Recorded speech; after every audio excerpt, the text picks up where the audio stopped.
What is up, guys? Julian here. We're gonna keep this intro sweet and short. So for today's insight video, we have Les Brown speaking on the subject of commitment. This video is so key, and I recommend listening to it in full. I know it's a little bit longer, but it's so valuable.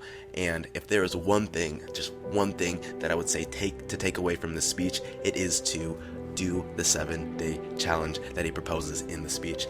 If you can do that, you'll begin to see your life to change. That's all I have to say. Like and subscribe if this was helpful, and enjoy. The people that are committed are busy doing it. The people that don't feel worthy are like a guy I talked to last night who told me, hey, I sure like to do what you're doing. However, I just don't want the responsibility. The company I work for, they're taking good care of me. I say, let me tell you something. Once you increase your sense of worthiness, you won't even be able to open your mouth saying that somebody is taking care of you. You want to take care of yourself. But see, because he doesn't feel worthy, he's intelligent, 17 years from a major corporation, they've spent thousands of dollars training him. He knows he has the book knowledge, but his attitude is, his vision of himself, his sense of deservingness says, you can't have that. So he will fabricate all kinds of excuses on why he can't have it. Robert Anthony said something. Robert Anthony said that you can only have two things in life, reasons or results. Notice, reasons don't count. I like that. Folks will always point out reasons on why they're not living their dream, on why they're not manifesting their greatness. They will always be able to point those things out, but none of those things count. The only thing that counts are results, and results don't lie, ladies and gentlemen. They tell it all. Judge a tree by the fruit that it bears, not the ones that it might talk about, not the ones that it might wish for or think about or affirm about, but the fruit that it actually bears. So let us look. I think that all of us are committed, but I think that some of us are producing results in our lives that level of commitment brings that we particularly don't like or find distasteful. I don't think that as a participant in life, you cannot be committed. You're either committed to mediocrity or you're committed to greatness. You're either committed to being productive or you're committed to being non-productive. You're committed to being happy or you're committed to being unhappy. See, whatever you're doing, however you spend your time, that tells you who you are. So think about what it is you like to create in your life experience. Once I look at how you commit your time, once I do an evaluation on how you spend your time, I can tell you exactly what you're committed to. People that say they have dreams or want to open a business or want to do something differently than what they're now doing, they don't like their jobs, they're unhappy, they're unfulfilled. People who say they want to improve their income level, look at how they spend their time. How they spend their time, the commitment of their time, how they use that will really tell the truth. People who said, I'd like to do better, but you don't find them in vocational or technical schools upgrading their skills and their knowledge, how they spend their time, that will tell you what's going on. People who say they want to normalize their weight, they want to be healthy, but every time you see them, they're eating, that will tell you that they're committed to being obese for the rest of their lives. People tell you they want to stop smoking and they're lighting up at that time. Folk that say, I want to stop drinking, and every time you're in their face, they're reeking with alcohol, that will tell you what's going on. Don't have to listen to what they say, just watch what they do. Commitment shows up in your life in what you do. On the other hand, you can make the commitment to your life that you don't like the results that you have and that you're going to do something about it. See, that power is available to all of us.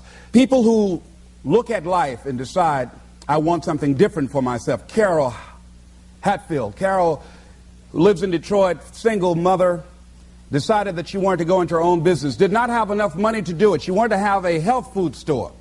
She sold her car and used the money to start in a little storefront, a little hole in the wall. She rode to work on a bicycle. And then when she got enough money, she bought a motor scooter and did that for a long time. She She's now a very successful person. She now has 3 health food stores. She said it was hard. It's a struggle, Les.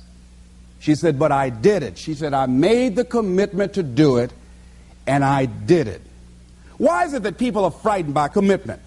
Because when you say the word commitment, that intimidates a lot of people. Why? Because it means you have to deliver. See, most people, you ask them, hey, look here, I'd like for you to do this. And they'll say, I'll try. I'll try means that is my escape clause. When I don't come through, it's really a polite no. I don't have the courage to tell you no, so I'll tell you I'll try. Hey, look here, I need you to come to this meeting. I'll try. I say, what do you mean? You're going to lean toward the meeting? Try and sit down. You either do or you don't. Try and take this pencil out of my hand. You either do or you don't. There's no such thing as try. So most people like to use that language. They don't want to commit themselves because commitment means, among many things, no excuse is acceptable. That's what it means. No excuse. That if you decided that you're going to do this, if it becomes hard, then do it hard. If it's difficult, so what? If it's inconvenient, so what? See, a lot of people made a commitment to come here tonight, but they looked outside and said, it's raining. The temperature dropped. It's cold outside. And they decide to give up on their commitment. And that's how people do about their dreams. They don't honor their commitment to themselves. Let me tell you what happens when you don't keep your commitment. Number one, it begins to deplete your self-esteem and it erodes your self-image. It weakens your faith in yourself. You don't feel good when you don't keep your commitments. The other thing is that you begin to develop weak relationships with people. People begin to realize they can't depend upon you. They can't rely on you because you won't keep your word. You've established that kind of reputation. Just think, what would your life be like if you decided to keep your commitments? What will all of our lives be like if we decided to keep our commitments? That we decided to do the things that we said that we were going to do. That we wouldn't even speak it unless we were going to do it. If we decided just for a week, just see what your life can be like. Let's do it for a commitment to make it a 7-day commitment that I won't say I will do anything unless I'm going to do it.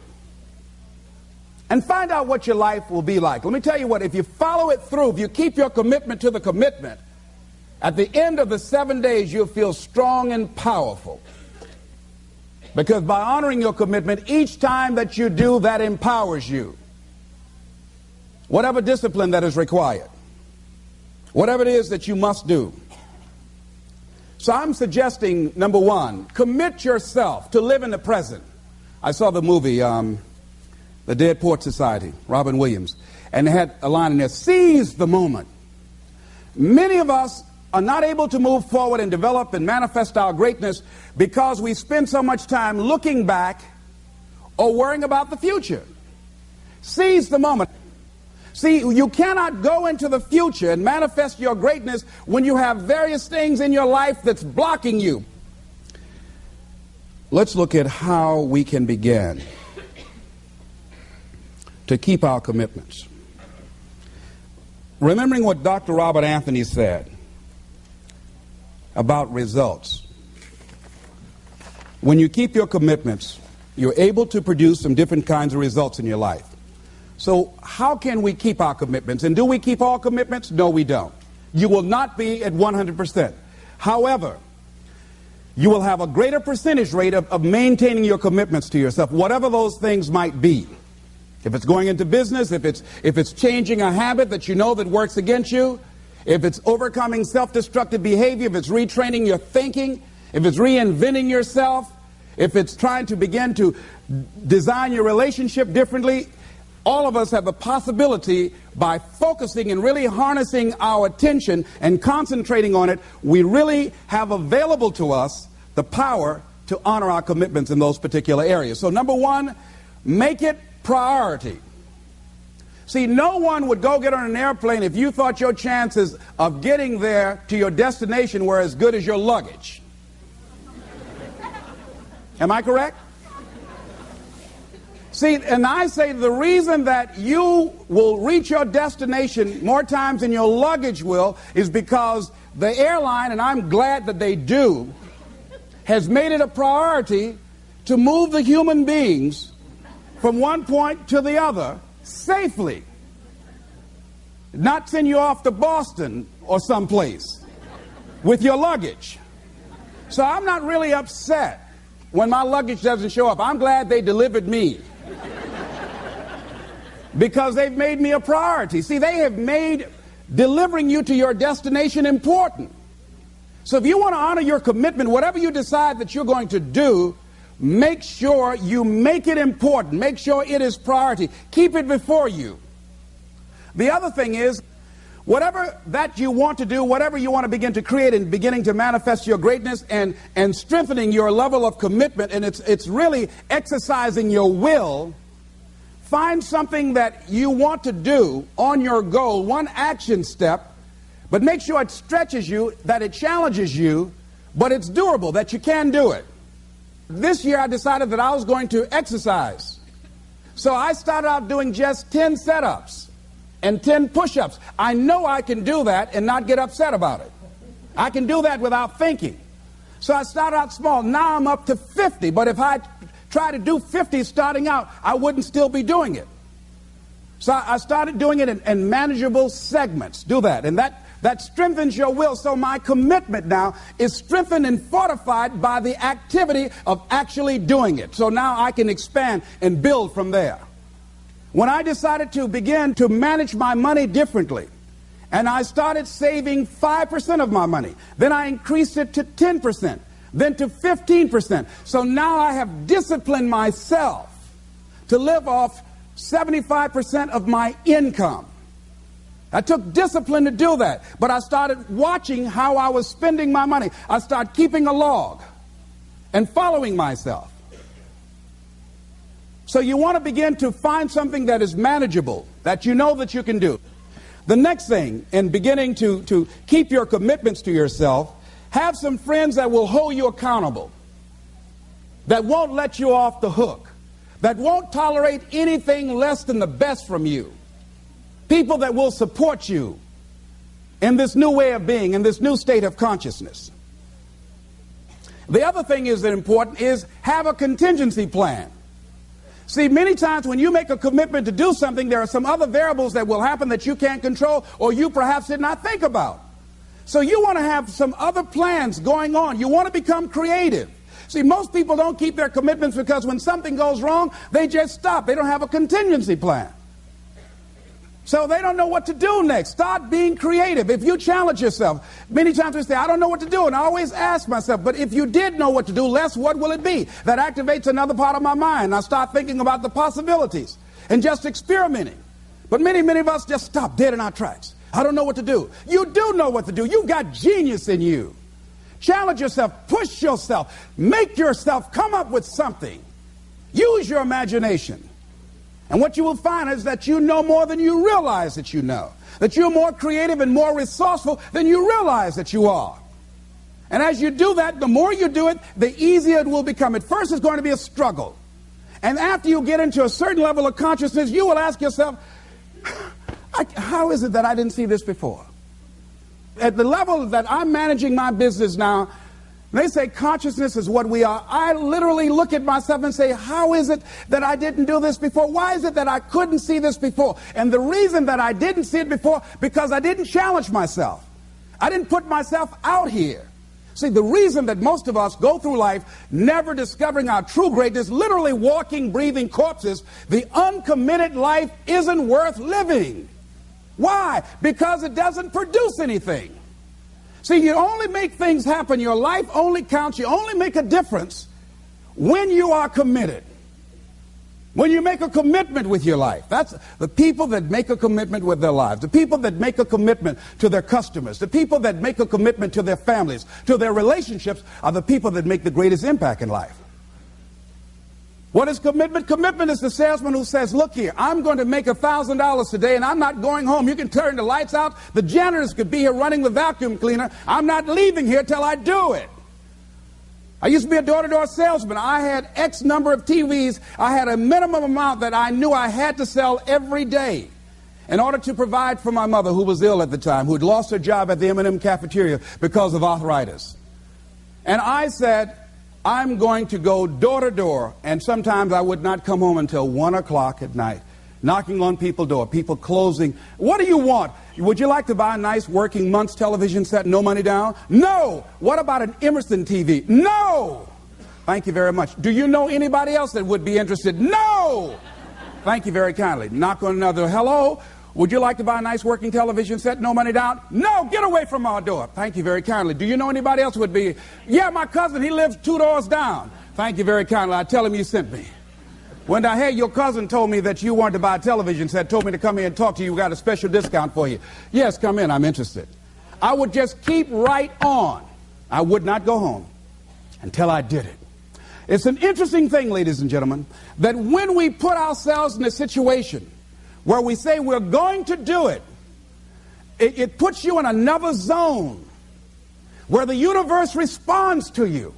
When you have that kind of consciousness, see, the universe responds to the man or woman that refuses to be denied, because that is your commitment. That business that you want, that book you want to write, that dream that you have of controlling your destiny, that is yours. That power to create that and to manifest that is yours. That's available to you. But you've got to be willing to stand there and face disappointment, not have support.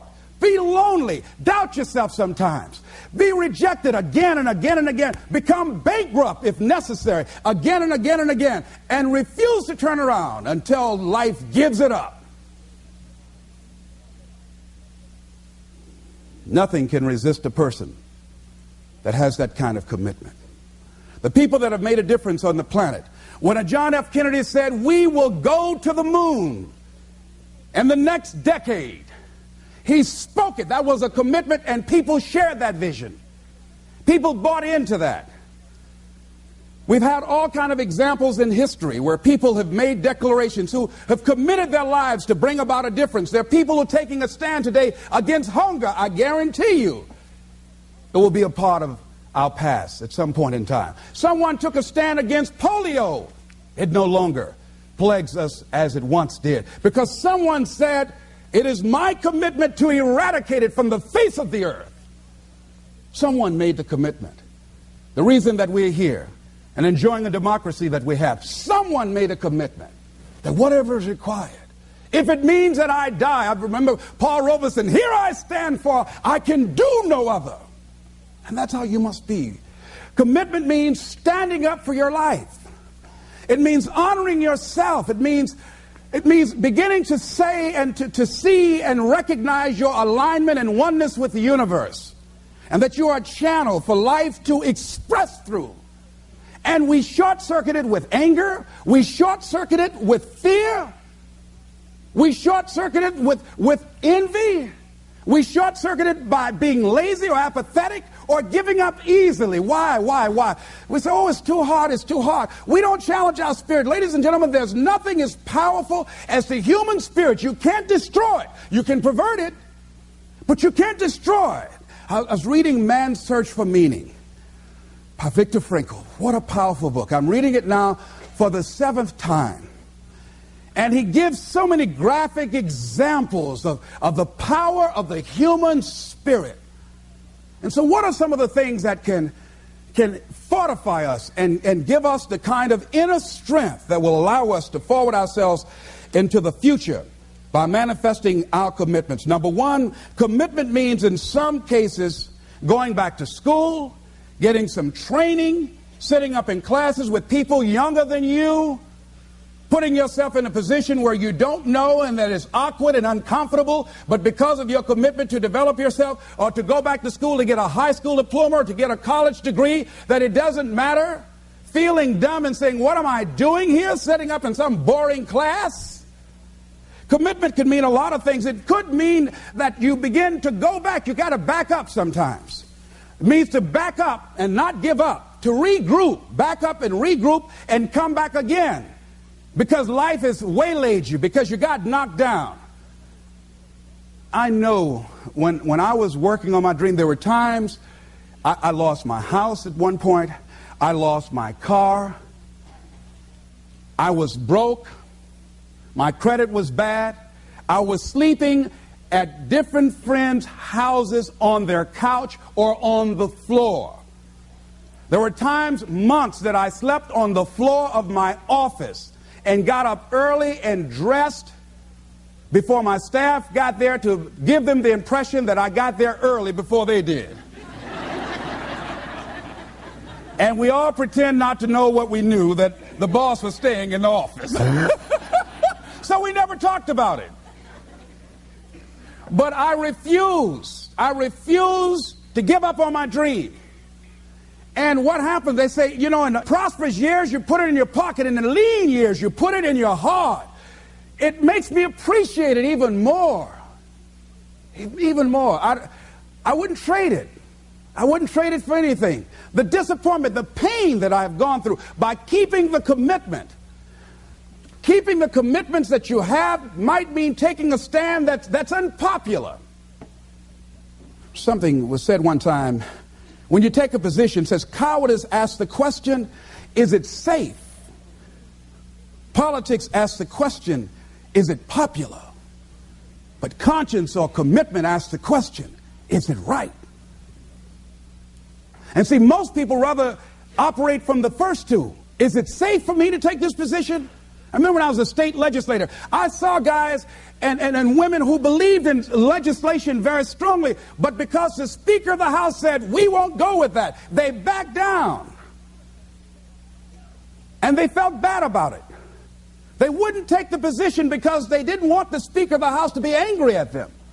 They wanted to be all right with all of the rest of our colleagues. See, it takes a great deal of strong courage and commitment on your part to step out a line. Henry David Thoreau says, if a man doesn't keep pace with his companions, perhaps he's listening to the beat of a different drummer. Let him dance to the music that he hears, however measured or far apart. When you are committed, you're dancing to the beat of a different drummer. Don't expect people to understand you. Don't expect it to make sense to anybody why you've got to do this, why you have got to go, why you leave. This is a good job. I'm going. They pay you well. I'm going. You just a few years from retirement. I'm going. Why? I don't understand. You don't have to. I'm going for me. Because I've made a different kind of commitment with my life. This is something I have got to do. Commitment. It means taking a stand. Taking a stand for you. It means delivering. It means coming through. What if you don't keep your commitment, Les? What if you give it everything you have and you come up short? Or if you don't give it everything you have? What if you get weak along the way and you throw in the towel on yourself? You surrender to your emotions. What then? A lot of people become discouraged. They become frustrated, and they say, oh, what the heck? And they go back to doing what they were doing before, saying it doesn't work. Here's what I suggest. Number one, that does happen. So take total responsibility for it. Just own it. Don't make any excuses on why you gave in or why you didn't come through. Just own it. And face the flak, whatever it is. And stand up inside yourself. Next thing is, assess the situation. How did you get here? What happened that you broke down, that you had a breakdown and you surrendered? What happened? What was going on? See, when I used to go on a diet, and I no longer do that, I've made a commitment to a healthy lifestyle. I used to eat up until 12 midnight on Sunday. Anything that wasn't moving. And on Monday, I would get up and eat a fruit, light fruit breakfast, and for lunchtime, I would fix some broiled chicken and meticulously peel the skin off and eat the chicken, and then eat the skin.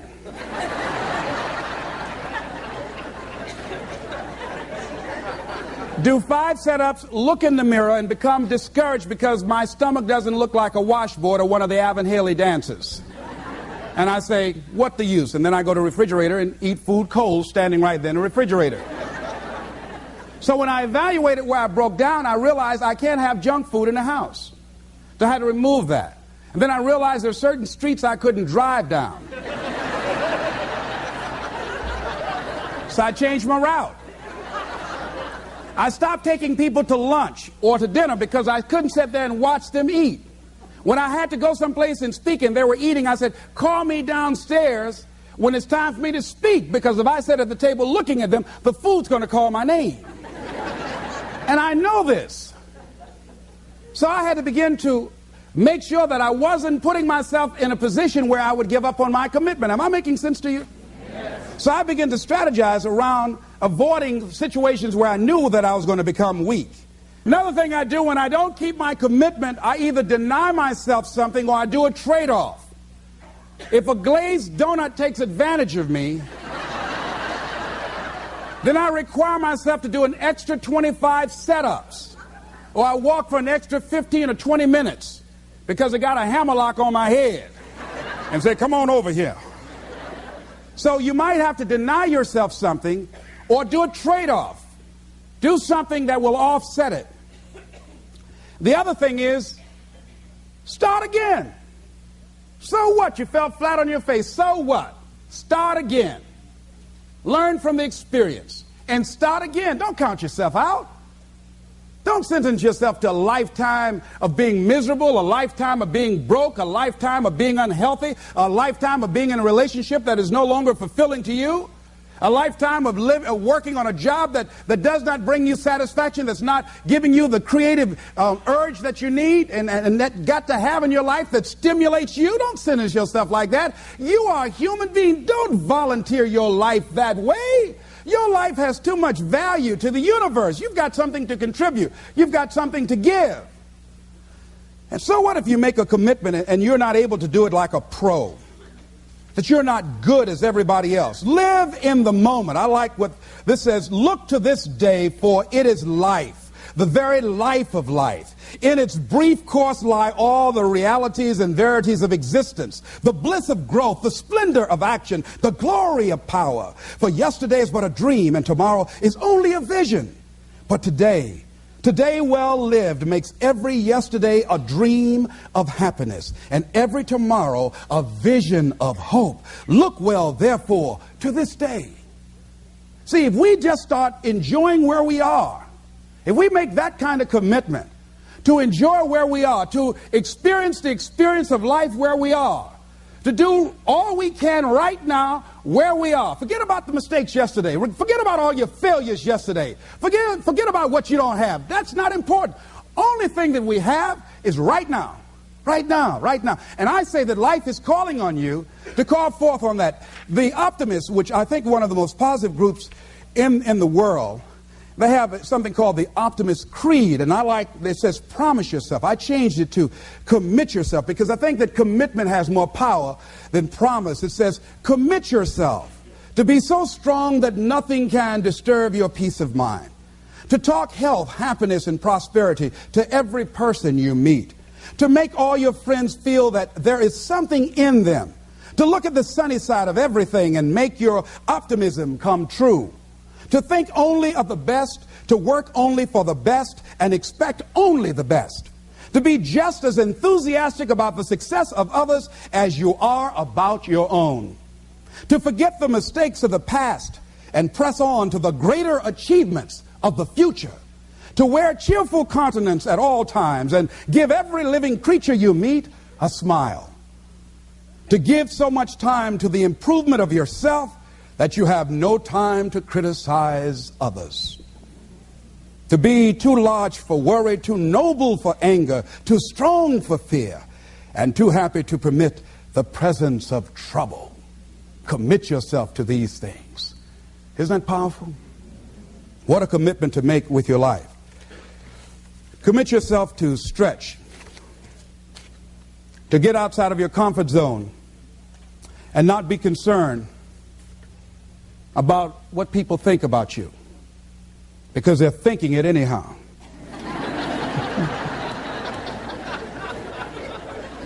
Don't worry about what they will say. They're already saying it. So what do you care? Decide that your life has so much meaning to the planet. Decide that you have something to give. That's why you're here. See, you didn't just show up. You brought something here. You're on a journey. You have a destination, mission to achieve, to do, to implement, to perform, to experience. So that was it. I know it seemed like it cut off at an awkward place, but what are you going to do? So good luck at applying these concepts to your life. And again, 7-day challenge. And the ultimate goal is to have it be a lifelong challenge, but that is a great starting point. So thank you, and subscribe and like if this was helpful, and I'll see you next time.